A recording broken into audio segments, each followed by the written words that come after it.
اور اب 12 برس گزر چکے ہیں، مقدمے میں استغاثے کے گواہ تک مکمل نہیں کیے گئے۔ اب 12 برس گزر چکے ہیں، پولیس کے جن افسروں کا نام تھا اس میں سے ایک کو سندھ کا آئی جی پولیس لگا دیا گیا۔ اب مقدمہ چلے تو کیسے چلے؟ گواہ آئیں ٹھیک، تو وہ کیسے آئیں؟ تو پھر یہ جو بھٹو فیملی کی طرف سے، یعنی مرتضیٰ کی بیگم کی طرف سے، بچوں کی طرف سے زرداری پر الزام نہیں لگا ہے۔ نہیں الزام، چلیں وہ تو الزام نہیں لگا، اس کا مطلب ہے کہ ذمہ دار بے نظیر بھٹو تھی، آصف زرداری نہیں مجھے تھی۔ نہیں پتا، میں نے تو جو میں سمجھتا ہوں یہ سیریس بات ہے، میرے لیے کہنا ممکن نہیں ہے۔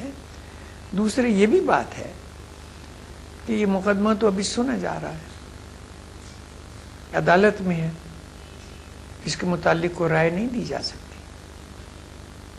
ڈاکٹر صاحب آپ کہتے ہیں کہ مرتضیٰ بہت مقبول ہو گیا تھا، بے نظیر کو ہٹایا جاتا ہے تو مرتضیٰ اس کی جگہ لے لیتا، لیکن جو الیکشن ہوئے ہیں اس میں تو شہید بھٹو گروپ کو بہت کم سیٹیں ملی ہیں۔ مرتضیٰ نہیں ہے نا، میں تو مرتضیٰ کو کہا،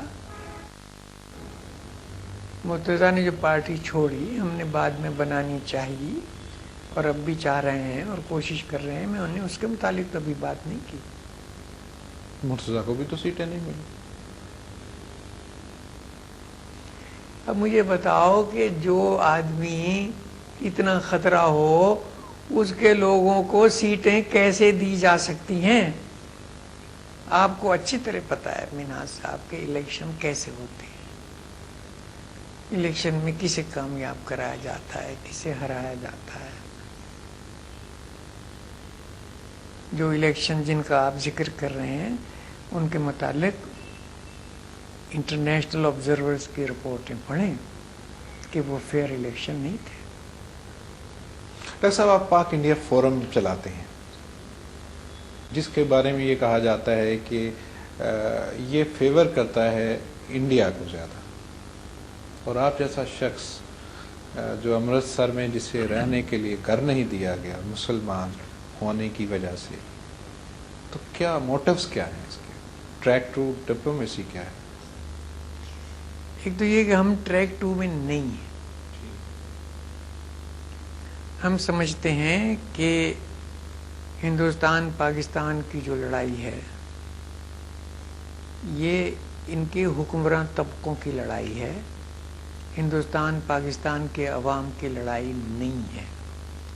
ہندوستان پاکستان کے عوام امن چاہتے ہیں، جنگ ہو تو ان کا سب سے زیادہ نقصان ہوتا ہے، دونوں طرف فوجیں ایک دوسرے کے خلاف بنائی جائیں تو اس کا پیسہ عوام کی جیب سے نکلتا ہے۔ ہم پاکستان کی سالمیت، پاکستان کی انڈیپینڈنس، آزادی، ہم اس کے پوری طرح حق میں ہیں۔ ہم سمجھتے ہیں کہ پاکستان مضبوط ملک ہے، چھوٹا ملک نہیں ہے۔ ہم کسی انفیریورٹی کمپلیکس میں مبتلا نہیں ہیں۔ ہم نہیں سمجھتے کہ ہندوستان سے ہمیں کوئی خطرہ ہے، ہندوستان ہمیں فتح کر سکتا ہے۔ ہندوستان پاکستان کو فتح نہیں کر سکتا۔ آج کل تو امریکہ ملکوں کو فتح نہیں کر سکتا، ہندوستان تو کس گنتی میں ہے۔ تو اگر ہم امن چاہتے ہیں، اگر ہم چاہتے ہیں کہ کشمیر کا فیصلہ کشمیریوں کی رائے کے مطابق ہو، کشمیریوں کی رائے کے مطابق، اس میں کیا غلطی ہے؟ اگر ہم چاہتے ہیں کہ ہندو مسلمان پاکستان میں اور ہندوستان میں صلح اور آشتی سے رہیں، مذاہب کی نفرت، مذاہب کے اختلافات کی بنیاد پر پالیسیاں نہ بنائی جائیں، تو اس میں کیا غلطی ہے؟ اگر ہم چاہتے ہیں کہ ہندوستان کی عورتیں اور ہندوستان کی اقلیتیں، ہندوستان کے بچے اور پاکستان کے بچے، ان کے حقوق نہیں ہیں، ہم ان کے حقوق کے لیے عوام، دونوں ملکوں کے عوام کی طاقت جمع کریں، تو اس میں کیا غلطی ہے؟ جب ہم نے یہ شروع کیا، ہم پہ بہت الزام لگے کہ تم انڈیا کے ایجنٹ ہو، اور جو ہندوستان میں ہمارے چیپٹر ہیں ان پہ الزام لگے کہ وہ پاکستان کے ایجنٹ ہیں. لیکن جب پتہ چلنے لگا کہ یہ تو عوام تو چاہتے ہیں وہی جو پاکستان انڈیا پیپلز فورم چاہتا ہے، تو پھر بعد از 5 سال پرائم منسٹر آف انڈیا اور پرائم منسٹر آف پاکستان ملے لاہور میں، اور انہوں نے ایک معاہدے پہ دستخط کیے. یہ آپ کی کوششوں کا نتیجہ؟ میں یہ نہیں کہہ رہا کہ ہماری کوششوں کا نتیجہ ہے، مگر یہ ایک گارنٹی ملی ہماری کوششوں کی وجہ سے کہ پولیٹیشینز جو تھے انڈیا کے، پاکستان کے، انہیں پتہ چلا کہ بھئی عوام صلح چاہتے ہیں. ڈاکٹر صاحب، آخری سوال ہے، پاکستان کی معیشت کو آپ کس حوالے سے دیکھتے ہیں؟ کس حد تک آگے بڑھنے کے امکانات دیکھتے ہیں؟ ٹیکسٹائل جس کا آپ نے ذکر کیا، اس کی حالت بھی کافی خراب ہے، اور جو بجلی کا شارٹ فال ہے وہ تاریخ کی میرے خیال سب سے زیادہ ہے، 4500 میگا واٹ کا. اس کا کوئی حل فرمائیے ہمارے. پاکستان کی معیشت بہت ترقی کر رہی ہے. آپ کہتے ہیں خراب ہے، میں کہتا ہوں ترقی کر رہی ہے. پاکستان کی معیشت پاکستان کے حکمران طبقے کی معیشت ہے، اور اس معیشت میں تو مجھے زوال نظر نہیں آ رہا. آپ سمجھ گئے؟ بالکل صاف بات ہے. جی، ڈالر 74 روپے تک چلا گیا. ارے بابا، ڈالر، ان کے پاس ڈالر اتنے ہیں اور روپے اتنے ہو گئے ہیں کہ ڈالر کا ریٹ تو اس سے فیصلہ ہوتا ہے. جہاں بجلی کا بحران ہے، بجلی کا بحران پیدا کیا گیا ہے. بجلی کا بحران کیوں ہے؟ آٹے کا بحران کیوں ہے؟ شوگر کے بحران کی کیوں خبریں ملتی ہیں؟ ایمپلائمنٹ کا بحران کیوں ہے؟ مکانوں کا بحران کیوں ہے؟ اس لیے کہ یہ بحران کیے گئے ہیں. میں بجلی کی بات کی آپ نے.